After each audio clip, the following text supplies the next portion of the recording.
Il y a des moments dans la vie où le cœur se sent seul, même entouré de 1000 visages, des instants où les épreuves semblent nous engloutir, où les prières se font plus lourdes, et où le silence de la nuit pèse sur l'âme. Pourtant, Allah n'abandonne jamais celui qui se tourne sincèrement vers lui. Dans ce monde bruyant et éphémère, il existe des paroles si puissantes qu'elles peuvent transformer le désespoir en paix et la peur en certitude. Ces mots, lorsqu'ils sortent du cœur, ne sont pas de simples sons, ce sont des ponts vers la miséricorde divine. Aujourd'hui, nous allons découvrir ensemble ces paroles qui, si tu les dis avec foi et conscience, te lieront à Allah à chaque souffle, à chaque battement de ton cœur. Souviens-toi, Allah n'abandonne jamais son serviteur, même pas l'espace d'un clignement d'œil. Alors, écoute, médite et laisse ces mots guérir ton âme. Il y a des mots qui changent une vie, des mots qui effacent les blessures du passé et allument dans le cœur une lumière que rien ne peut éteindre. Ces mots ne sont pas de simples sons, mais la clé de toutes les portes célestes. La ilaha illa Allah. Il n'y a de divinité digne d'adoration qu'Allah. C'est une déclaration qui traverse les âges, un écho de vérité que chaque prophète a transmis, un serment d'amour entre le Créateur et son serviteur. Quand tu dis La ilaha illallah, tu dis au monde que ton cœur ne se prosterne devant rien d'autre que Dieu. Tu renonces aux illusions, aux attachements qui t'enchaînent, aux idoles invisibles que la société érige autour de toi, la peur, la richesse, le pouvoir, la gloire. Ces mots brisent les chaînes de l'âme et lui rappellent sa véritable origine. Souviens-toi du prophète Yunus, Jonas, seul, perdu dans l'obscurité du ventre de la baleine, il n'avait plus rien, ni lumière, ni espoir, ni compagnie. Pourtant, de cette nuit profonde, il éleva sa voix. La ilaha illa anta, subhanaka, inni kuntu minaz zalimin. Il n'y a de divinité que toi, gloire à toi, j'ai été du nombre des injustes. Et Allah le sauva. Cette invocation n'est pas un récit du passé, c'est une leçon pour chaque âme en détresse. Dans le silence de la douleur, dis ces mots. Dans la solitude, dis-les encore, car Allah entend le murmure du cœur avant même que les lèvres ne bougent. La ilaha illa Allah n'est pas une formule répétée machinalement, c'est un acte de renaissance. À chaque fois que tu la prononces, tu déclares à ton âme qu'elle appartient à Allah seul. Tu détruis les murs de ton orgueil, tu t'arraches aux illusions et tu te dresses, libre, face à la vérité. Le prophète Muhammad, paix et bénédiction sur lui, a dit « Celui dont les dernières paroles sont « La ilaha illa Allah » entrera au paradis. » Ce n'est pas une promesse légère. Cela signifie que la sincérité contenue dans ces mots peut purifier une vie entière. Imagine un homme qui les prononce dans la paix du matin, une femme qui les chuchote avant de dormir, un enfant qui les apprend pour la première fois. À chaque souffle, ces mots montent vers le ciel et illuminent le cœur de celui qui les dit. Allah dit dans le Coran « Sache donc qu'il n'y a point de divinité en dehors d'Allah et implore le pardon pour ton péché. » Sourate Muhammad, verset 19. Connaître, comprendre et vivre ces mots, c'est découvrir le secret de la sérénité. Quand tout semble s'effondrer, quand les prières restent sans réponse apparente, rappelle-toi, ces mots ont ouvert la mer pour Moïse, libéré Jonas des profondeurs et rendu la foi à des cœurs brisés. Dis-les avec ton cœur, pas avec ta langue seulement. Dis-les jusqu'à ce qu'ils deviennent ton souffle, ton refuge, ta vérité. Car la ilaha illa Allah n'est pas seulement une parole, c'est un univers, c'est une promesse, et c'est la porte la plus proche du ciel. Il y a dans chaque cœur un vide que rien de ce monde ne peut combler. Ni l'amour, ni l'argent, ni la gloire, ni même la réussite. Ce vide, c'est la nostalgie du Créateur. Allah dit dans le Coran, « Ceux qui ont cru et dont les cœurs se tranquillisent à l'évocation d'Allah. » N'est-ce point par l'évocation d'Allah que se tranquillisent les cœurs? Sourate Ar-Ra'd, verset 28. Le dhikr, ce n'est pas seulement répéter des mots, c'est respirer avec le cœur. C'est une conversation silencieuse entre l'âme et celui qui l'a façonnée. Ce n'est pas un rituel que l'on récite sans âme, mais une présence que l'on ressent dans chaque battement du cœur. Il y avait un jeune homme, perdu dans le tumulte de la vie. Il avait tout cherché, la réussite, les amis, les plaisirs. Mais plus il obtenait, plus il se sentait vide. Une nuit, fatigué de courir derrière des ombres, il s'assit seul. Le monde autour de lui s'était éteint. Alors, Il leva les yeux vers le ciel et dit simplement « Ya Allah », un seul mot, mais un mot qui sortait du plus profond de son être. Et soudain, il sentit une paix qu'aucune main humaine ne pouvait lui offrir. Ce n'était pas une paix bruyante, ni une émotion passagère. C'était un calme ancien, un apaisement venu d'en haut. Voilà ce qu'est le souvenir d'Allah, une rencontre entre le cœur brisé et la miséricorde infinie. Quand tu dis Subhanallah, tu reconnais la perfection d'Allah dans un monde imparfait. Quand tu dis Alhamdulillah, tu choisis la gratitude même au milieu de l'épreuve. Quand tu dis Allahu Akbar, tu rappelles à ton âme que rien n'est plus grand que lui, pas même ta douleur. Ce sont des mots simples, mais leur pouvoir est immense. Les anges les écrivent, les portes du ciel s'ouvrent, et ton cœur devient un lieu de paix. Le prophète, paix et bénédiction sur lui, a dit « Le croyant ne trouve son réconfort que dans le souvenir d'Allah. Car dans le dhikr, il n'y a pas seulement la répétition, il y a la présence. Pense à la pluie qui tombe doucement sur une terre sèche. Le cœur, lui aussi, se dessèche quand il oublie. Mais quand tu te souviens d'Allah, chaque mot est une goutte qui ranime la vie en toi. Et plus tu t'en souviens, plus tu sens que ce monde n'est pas ton refuge, mais ton passage. Alors souviens-toi d'Allah dans le silence de la nuit, dans les bruits du jour, dans tes réussites comme dans tes chutes. Parce que le cœur qui se souvient d'Allah n'est jamais seul, même s'il traverse la solitude. Et le cœur qui oublie Allah, même entouré de 1000 voix, reste vide. Quand le monde te distrait, reviens à lui. Quand ton âme s'agite, appelle-le doucement et dis ces mots, non pas avec ta langue, mais avec ton cœur, car le cœur qui se souvient d'Allah devient une lumière dans l'obscurité du monde. Il y a des nuits où le silence devient lourd, où l'âme tremble sous le poids de ces cieux de l'invisible. Des nuits où la foi semble fragile, comme une flamme vacillante dans le vent. Tu regardes autour de toi, et tout semble s'effondrer. Les prières restent sans réponse, les cœurs s'éloignent, les projets tombent. Tu demandes « Pourquoi, Ya Allah? Pourquoi moi ?» Mais c'est justement dans ces moments-là que ton Seigneur t'observe avec le plus d'amour. Il dit dans le Coran « Ne pense pas qu'Allah soit inattentif à ce que font les injustes. Il leur accorde un délai jusqu'au jour où les regards seront figés. » Sourate Ibrahim, verset 42. Allah ne t'a pas oublié. Il t'éduque, il te façonne. Il prépare ton cœur à recevoir une lumière que seuls les cœurs éprouvés peuvent en contenir. Souviens-toi de Moïse, Moussa. Derrière lui, l'armée de Pharaon.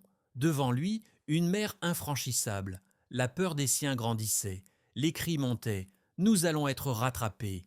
Et dans ce chaos, il répondit d'une voix ferme, remplie de certitude. « Non, mon Seigneur est avec moi. Il me guidera. » Sourate Ash-Shu'ara, verset 62. Ce n'était pas seulement une phrase de courage, c'était une déclaration de foi pure. Et alors, la mer s'ouvrit. L'histoire se répète à travers le temps. Ta mer, c'est ton épreuve. Ton pharaon, c'est ta peur, ton doute, ton passé. Mais ton Seigneur, lui, est toujours le même. Et si tu crois sincèrement qu'il est avec toi, la mer aussi s'ouvrira. Il y a des silences qui ne sont pas des absences. Quand tu crois qu'Allah ne te répond pas, il te répond autrement. Il te parle à travers la patience, à travers les retards, à travers les choses que tu ne comprends pas encore. Chaque douleur est une lettre, chaque larme un mot, chaque attente une phrase dans le message qu'Allah t'écrit. Quand le désespoir approche, prononce ces mots « Hasbi Allahu la ilaha illa huwa » Allah me suffit, il n'y a de divinité que lui. Ce n'est pas une simple supplication, c'est une ancre, une déclaration de confiance absolue. C'est le cri du croyant qui, même dans la tempête, garde les yeux fixés sur le ciel. Regarde autour de toi.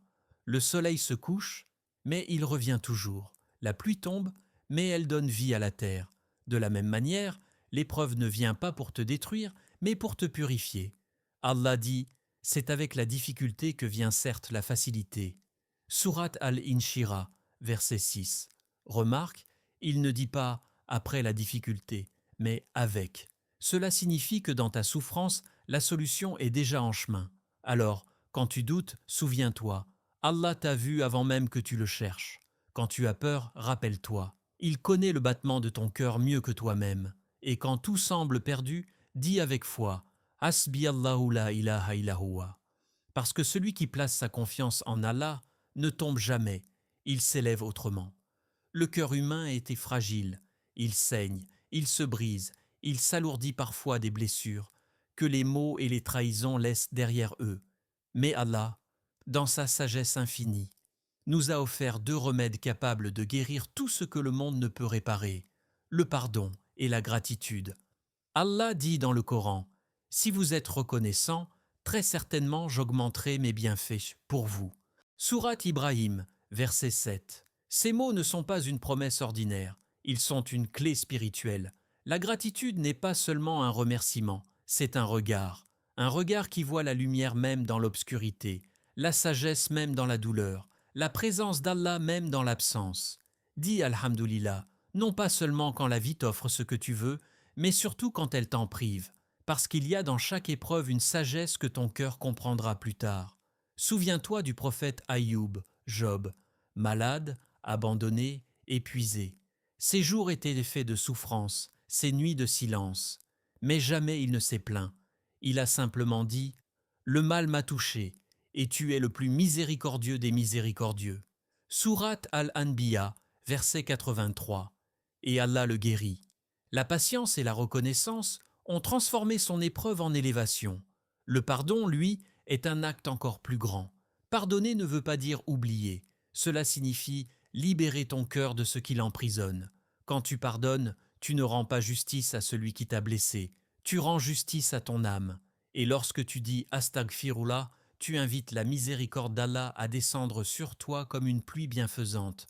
Le prophète Muhammad, paix et bénédiction sur lui, a dit « Celui qui multiplie les demandes de pardon, Allah lui facilitera chaque difficulté, lui ouvrira une porte dans chaque épreuve et le nourrira d'où il ne s'attend pas. » Imagine ce que serait ta vie si tu remplissais ton cœur de gratitude et de pardon. Plus de rancune, plus de peur, plus de regrets. Juste une âme apaisée, consciente que tout ce qui arrive vient d'Allah et que tout ce qu'il donne a un sens. Regarde la nature. L'arbre qui perd ses feuilles en hiver ne se plaint pas. Il sait que le printemps reviendra. Ainsi est le croyant reconnaissant. Il accepte les saisons de sa vie sans se rebeller, parce qu'il sait qu'Allah ne retire jamais sans donner mieux ensuite.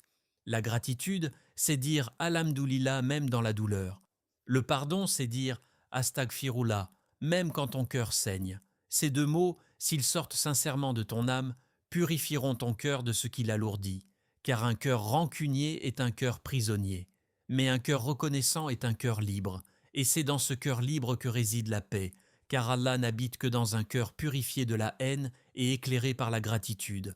Les mots peuvent construire ou détruire, ils peuvent guérir un cœur ou le blesser à jamais. Mais il existe des mots qui transcendent le monde matériel, des mots qui, lorsqu'ils quittent tes lèvres, montent directement vers le trône d'Allah. Ces mots-là, ce sont ceux qu'Allah aime. Ce sont des clés spirituelles, des graines de lumière semées dans ton quotidien. Quand tu dis Bismillah, tu n'invoques pas un simple nom. Tu ouvres la porte de la bénédiction. Tu invites Allah dans ton geste, ton souffle, ton intention. Que ce soit avant de parler, de manger, de sortir ou de commencer un rêve, ce mot transforme le banal en acte d'adoration. C'est comme si tu disais « Ya Allah, sois avec moi dans ce que je m'apprête à faire ». Et alors, tout ce que tu fais porte la marque de sa présence. Quand tu dis « Inch'Allah », tu ne dis pas « peut-être ». Tu déclares ta soumission. Tu reconnais que le contrôle t'échappe, que tout ce que tu planifies ne prend vie que par sa volonté. Les mots « Inch'Allah » ne sont pas des excuses, ils sont un rappel. Rien ne se réalise sans la permission du Créateur des mondes. Et quand tu les dis sincèrement, ton cœur se libère du fardeau du contrôle. Tu apprends à lâcher prise, à faire confiance à la sagesse d'Allah, même quand tu ne comprends pas le chemin. Et puis, il y a la hawla wa la quwwata illa billah. Il n'y a de force ni de puissance qu'en Allah. Ce n'est pas une simple formule de consolation, mais une source d'énergie spirituelle. Quand tu es faible, quand tu tombes, quand tu penses que tu n'en peux plus, prononce ces mots. Ils te rappellent que ta force ne vient pas de toi, mais de celui qui ne s'épuise jamais. Ils allègent les fardeaux invisibles et redonnent au cœur le courage de continuer. Le prophète, paix et bénédiction sur lui, a dit « Multipliez le dhikr, car il est lumière pour le cœur. Chaque mot de souvenir est une flamme allumée dans ton âme, et plus tu en dis, plus ton monde intérieur s'illumine. Allah dit dans le Coran « Souvenez-vous de moi, je me souviendrai de vous. Sourate al-Baqarah, verset 152. As-tu déjà mesuré la grandeur de cette promesse? Le Seigneur des cieux, celui qui dirige les étoiles et maintient l'univers, promet de se souvenir de toi, simplement parce que tu as prononcé son nom. C'est là la plus belle des relations, celle d'un serviteur qui se souvient de son maître et d'un maître qui n'oublie jamais son serviteur. Ces mots, Bismillah, Inch'Allah, Alhamdulillah, La ilaha illallah, La hawla wa la quwwata illa billah, ne sont pas des formules religieuses, ce sont des compagnons de route. Ils marchent avec toi, ils t'entourent, ils t'élèvent. Quand tu les répètes avec foi, ils deviennent comme un bouclier invisible. Ils protègent ton cœur dans les tempêtes, apaisent ton esprit dans la peur et rallument en toi la flamme de la certitude. Car au fond, la foi n'est pas un cri, c'est un murmure. Et parfois, ce murmure tient dans un seul mot. Dis ces mots souvent, avec sincérité, faisant le parfum de ton cœur, la mélodie de ta journée, la respiration de ton âme. Et souviens-toi, celui qui garde sur sa langue le nom d'Allah n'est jamais seul, même pas l'espace d'un clignement d'œil. Alors, dis ces mots, dis-les avec ton cœur, dans le silence, dans la peur, dans la joie. Dis-les quand tu marches, quand tu pleures, quand tu doutes. Parce qu'Allah n'oublie jamais celui qui se souvient de lui. Ce monde t'éloigne, te distrait, te blesse, mais la parole d'Allah te ramène toujours à ton essence. Ne cherche pas la paix dans les choses matérielles, elle se trouve dans la proximité avec ton Créateur. Le prophète, paix sur lui, a dit « Souviens-toi d'Allah dans les temps d'aisance, et il se souviendra de toi dans les temps de détresse. » Ces mots ne sont pas que des paroles, ils sont la promesse d'un amour divin qui ne faiblit jamais. Alors, répète-les, vis-les, ressens-les, et rappelle-toi, si tu dis ces mots avec foi, Allah ne te laissera jamais seul, même pas l'espace d'un clignement d'œil.